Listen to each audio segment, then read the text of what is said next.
Bom, antes de fazermos mais alguns exercícios, a gente vai falar dos tipos de secadores. Quando nós vamos escolher o tipo de secador, vamos levar em conta as características do material que eu quero secar, as características do produto final que eu desejo, a quantidade de material para justificar se é um tipo de equipamento que funciona em batelada ou funciona de modo contínuo, e também as condições de secagem que são mais adequadas. A gente precisa se lembrar que tem equipamento que não suporta altas temperaturas. Por exemplo, o leite. Para eu fazer o leite em pó, eu não posso submeter o leite a altas temperaturas durante muito tempo. Então, para esse tipo de produto, o ideal é fazer uma secagem mais rápida. Nós fizemos um cálculo na aula de sábado com uma secagem que aconteceu dentro de bandejas, secadores do tipo de bandejas. Demorou 22 horas para atingir a umidade desejada. Se eu fizer isso com leite, eu vou deteriorar aquele material. Além disso, vocês já devem ter percebido que o leite em pó, ele empedra. Vocês já viram isso? Uma sacola que fica um tempo assim, ele acaba empedrando. O leite em pó, o leite, na verdade, né? Como ele não pode passar por temperaturas altas durante muito tempo, a gente acaba fazendo a secagem no equipamento chamado Electrospray. Electrospray não, gente. É Spray Dryer. E o produto obtido neste equipamento gera um material que é higroscópico, então ele pode empedrar. Se eu fizesse a secagem em outro equipamento, é muito possível que as características do leite em pó fossem diferentes. Então, a gente tem que pensar na característica do material enquanto úmido e também na característica do material após a secagem. Então, quando eu tenho um material que é higroscópico, eu preciso tomar cuidado com o tipo de embalagem que vai ser utilizada. Caso contrário, ele vai acabar absorvendo umidade. Alguns sólidos absorvem a umidade e empedram ou formam grumos, outros absorvem a umidade e vão formando soluções. Então, são dois cuidados que nós precisamos ter. Característica antes da secagem, característica após a secagem. Além disso, o cuidado relacionado ao custo. Tem equipamentos que têm um gasto energético de instalação e de manutenção maior do que outros. E o meu produto talvez não tenha um valor agregado que justifique esse investimento. Outra situação, os secadores são utilizados para café. Se eu sou um pequeno produtor, é muito difícil eu ter uma produção que justifique a compra de um equipamento de secagem. Caso eu seja um produtor de médio a grande porte, eu não vou ter área suficiente para fazer a secagem nos terreirões, que é a solução encontrada para aqueles pequenos produtores. Então, é melhor que eu tenha um equipamento para fazer as torres de secagem. Então, tudo deve ser mensurado. Vamos avaliar, tá aqui no item 3, avaliar os custos de capital, custo operacional e de manutenção. Além disso, fazer com que o consumo de energia seja o menor possível. Lembrando que, como eu uso um ar aquecido, eu tenho uma questão térmica relacionada, então energia é necessária para o funcionamento desse equipamento. E, já que eu vou mexer com sólidos, esses sólidos podem ir para o ambiente na forma de poluentes, na forma de particulados. Toda vez que eu vou gerar particulado, eu preciso ter um sistema de filtração para impedir que aconteça poluição do ar. Claro que no lugar, por exemplo, onde eu tenho café, isso vai ser minimizado, porque eu não tenho fiscalização. Mas se eu estiver num parque industrial, a fiscalização vai ser muito maior em cima desse aspecto ambiental. Então, nós vimos o secador de bandejas, em que lembra bastante a estufa que nós conhecemos no laboratório. O secador de bandejas pode dar origem a um secador transportador ou um secador a túnel, onde nós temos esteiras que contêm bandejas e essas bandejas se movem juntamente com a esteira, e isso faz com que cada bandeja tenha um tempo de permanência dentro daquele equipamento, fazendo com que o meu sistema opere de modo contínuo. Eu consigo aumentar a produtividade, ter uma alimentação 24 horas por dia. Outros secadores também interessantes são os secadores do tipo leito de jorro. Esses secadores são principalmente quando eu tenho partículas grandes, como os grãos. Grãos, por exemplo, do tamanho de uma soja. Ele opera em regime batelada e é muito comum em escala laboratorial. Aí o que acontece? Eu tenho um fluxo de ar ascendente e o sólido é adicionado. Por conta do fluxo de ar, o sólido acaba se movimentando e jorra. Ele jorra ao longo de todo o equipamento, de todo o leito. Aí o que acontece? Ele jorra e faz esse movimento, formando uma região anelar que na próxima superfície tem os grãos e no interior ele vai ter uma quantidade de grãos menor e vai ter ar passando. Esse movimento, né, como eu tenho ar chegando o tempo inteiro, provoca que eu tenha esse jorramento constante e faz com que a movimentação e a troca entre o ar secante e o sólido retire a umidade. Eu consigo encontrar tanto boa transferência de calor e de massa, porque aqui a convecção e a turbulência são bastante consideráveis. Aí o que acontece, gente? Quando o sólido chega aqui em cima, ele força o sólido de baixo a subir. Isso movimenta o meu leito. Aqui é a estrutura de um secador. Essa parte seria o leito. Deixa eu colocar de outra cor. Essa parte é o leito. Só que o que acontece? Se eu tiver particulado, ele precisa ser coletado em outra parte. Então, aqui tem um equipamento que vocês já conhecem, que é o ciclone.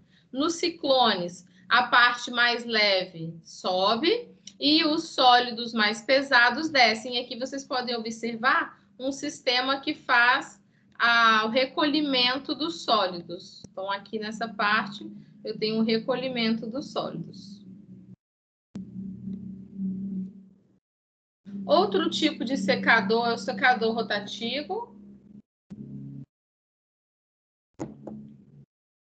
Eu tenho uma alimentação na parte mais elevada. Esse secador é inclinado para fazer com que aconteça a entrada de sólido e ele vai se deslocando gravitacionalmente em direção à parte mais baixa, menos inclinada.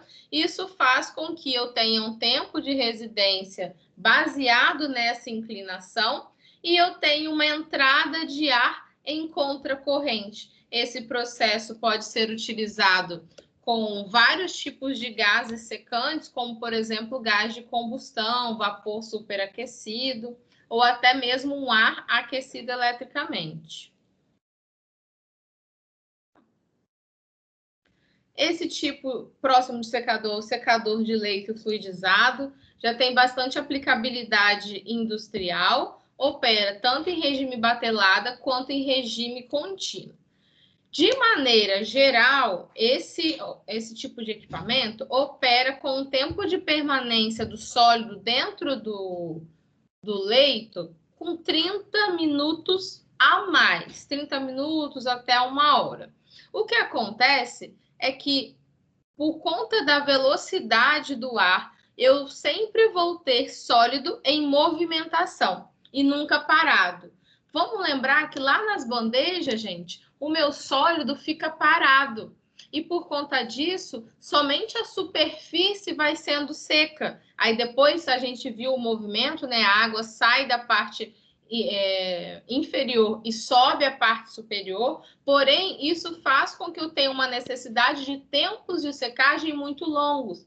Para esses equipamentos em que eu tenho a movimentação do sólido, principalmente no leito de jorro e no leito fluidizado, o tempo de secagem cai drasticamente, porque eu tenho uma melhora tanto nas taxas de transferência de calor, quanto nas taxas de transferência de massa. Outra coisa interessante desses tipos de equipamento é que eu tenho uma secagem mais uniforme, gerando um produto com características muito interessantes quanto a esse aspecto. E esse daqui é aquele que eu falei para vocês, o leite em pó, que é o spray dryer. Ele também é conhecido como pulverizador ou atomizador. Esse tipo de equipamento utiliza uma carga que pode ser... Ela está um pouco mais líquida, porque eu preciso de uma bomba para provocar esse deslocamento. E eu utilizo um sistema que vai ser dispersado. Imaginem um desodorante que está dentro do frasco e a gente aperta aquele botãozinho do spray. O que aquele botãozinho faz? Ele tem a capacidade de dispersar. A gente chama isso de pulverizar ou atomizar. Quando eu faço essa atomização, a área de contato daquele sólido juntamente com o líquido aumenta drasticamente. E a troca de calor e a troca térmica, a troca de calor e troca térmica é tensa. A troca de calor e a troca de massa vai ser muito rápida e muito eficiente. Aqui dentro do sistema eu vou ter um gás com temperatura mais elevada e ele vai ter contato com diminutas partículas do sólido umedecido. Isso faz com que a evaporação seja muito mais rápida do que nos casos que a gente viu anteriormente. Eu consigo uma redução de peso de 50% a 80% da umidade, tá? Provocando até o que a gente chama de desidratação. A gente estava falando bastante de secagem, aqui eu consigo falar de desidratação, porque o teor de umidade que eu consigo retirar é bastante considerável. Problema, como eu já falei sobre o leite em pó, ele fica higroscópico. Por isso, eu tenho que ter cuidados no armazenamento. Caso contrário, ele vai se tornar... vai absorver umidade, pode empedrar ou, se não, deixar água dentro daquele meio. Se um alimento que era para estar seco está com umidade, significa que ele vai se deteriorar muito rapidamente. Então, isso é um problema grave. E aqui é um diagrama esquemático do sistema de atomização. Então, eu tenho uma amostra de alimentação, como a gente disse, ela precisa ser bombeável. E aqui é o atomizador. O atomizador, então, ele vai espalhar o sólido junto com as partículas de água. Juntamente, eu tenho um sistema de entrada de ar que vai passar por aquecimento. Então, tem um trocador de calor. Eles vão se encontrar dentro do que a gente chama de câmara de secagem e condução. O ar aquecido vai entrar em contato com várias gotículas que estão no ar, gerando um material sólido que está seco. Como eu posso gerar sólidos com partículas muito pequenas, é preciso também eu fazer a separação desse sistema através de um ciclone. Então, a parte de cima vai ter o ar com as partículas muito pequenas, mas o ideal é que ele saia o mais limpo possível. E na parte inferior eu vou coletar a minha amostra já com um teor de umidade muito baixo. Lembrando, essa coleta precisa ser em um sistema que seja livre de umidade, uma vez que agora o material obtido tem alta absortividade de água. Então, esses foram os principais equipamentos. Existem inúmeros outros tipos de secadores que podem ser adaptados de acordo principalmente com a necessidade. Indústria de alimentos, indústria de fármacos, indústrias de sais, indústria de química fina usa bastante os sistemas de secagem. Vocês têm alguma dúvida, gente, sobre os tipos de secadores? Boa noite, Ailane. Vi agora que você chegou.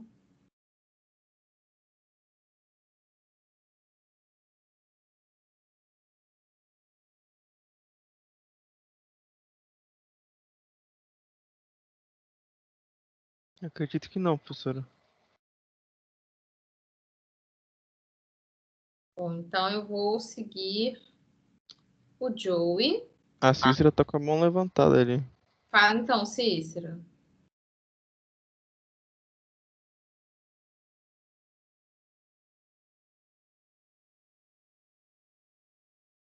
Noite.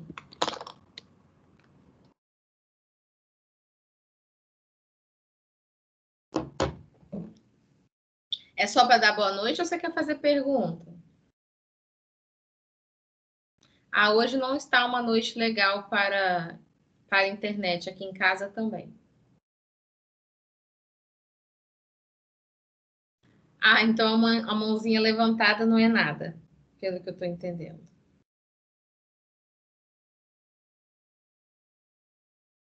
Tá, joia. Então, eu vou finalizar essa gravação e a gente vai fazer exercício.